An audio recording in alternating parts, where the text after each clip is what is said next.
এক ভাই প্রশ্ন করেছেন, তারাবির নামাজ না পড়লে কি গুনাহ হবে কি হবে না, পাশাপাশি কেউ যদি তারাবির নামাজ না পড়ে তাহলে কি তার রোজা হবে কি হবে না।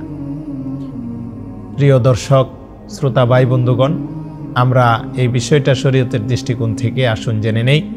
আসলে কেউ যদি তারাবির নামাজ না পড়ে তাহলে তার জন্যে গুনাহ হবে কি হবে না, এই ব্যাপারে আমরা তারাবির ব্যাপারে সকলেই জানি। তারাবির নামাজ পড়া সেটা সুন্নত, সুন্নতে মুআক্কাদা।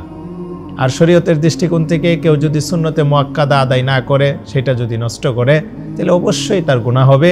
সুন্নতে মুআক্কাদা তরক করার যে গুনাহ, সেই গুনাহ অবশ্যই তার আমলনামায় লেখা হবে। পাশাপাশি কোনো ব্যক্তি যদি তারাবির নামাজ না পড়ে তাহলে তার রোজা হবে কি হবে না, এই ব্যাপারটাও যেহেতু ভাই জানতে চেয়েছেন, এজন্য আমরা শরীয়তের দৃষ্টিকোণ থেকে এই ব্যাপারে যতটুকু শরীয়তের মানদণ্ড এবং শরীয়তের মাসালা সেটা আমরা জানব। সেটা হইল যে কোনো ব্যক্তি যদি তারাবির নামাজ না পড়ে তাহলে এর দ্বারা তার রোজা হবে না। আসলে বিষয়টা এরকম নয়, বরং কোনো ব্যক্তি তারাবির নামাজ না পড়লেও তার রোজা হয়ে যাবে।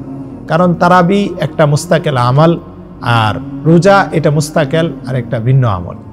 তবে হ্যাঁ, কোনো সমাজে হয়তো বা এই কথাটা প্রচলিত আছে যে তারাবির নামাজ না পড়লে রোজা হবে না। কোনো ভাই যদি বলে থাকে, আমরা নেক ধারণায় হয়তো বা বলতে পারি কেউ এই কথা বলে তারাবির নামাজ পড়ার জন্য উদ্বুদ্ধ করার নিয়তে হয়তো বা বলে থাকেন, কিন্তু শরীয়তের দৃষ্টিকোণ থেকে তারাবির নামাজের সাথে রোজার কোনো সম্পর্ক নাই। তারাবির নামাজ এটা ভিন্ন একটা আমল, রোজা এটা ভিন্ন একটা আমল। তারাবি পড়া এটা সুন্নতে মুআক্কাদা, রোজা রাখা সেটা ফরজ। হ্যাঁ, তারাবির নামাজ রমজান উপলক্ষে এটা বিশেষ একটা আমল, এটার গুরুত্ব দেওয়া চাই। আমাদের সকলেরই সেই তারাবির নামাজ আদায় করা চাই।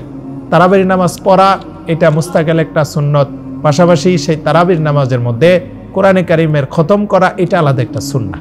এজন্য আমরা চেষ্টা করব ইনশাআল্লাহ খতমে তারাবির নামাজ সকলে গুরুত্বের সাথে আদায় করার জন্যে।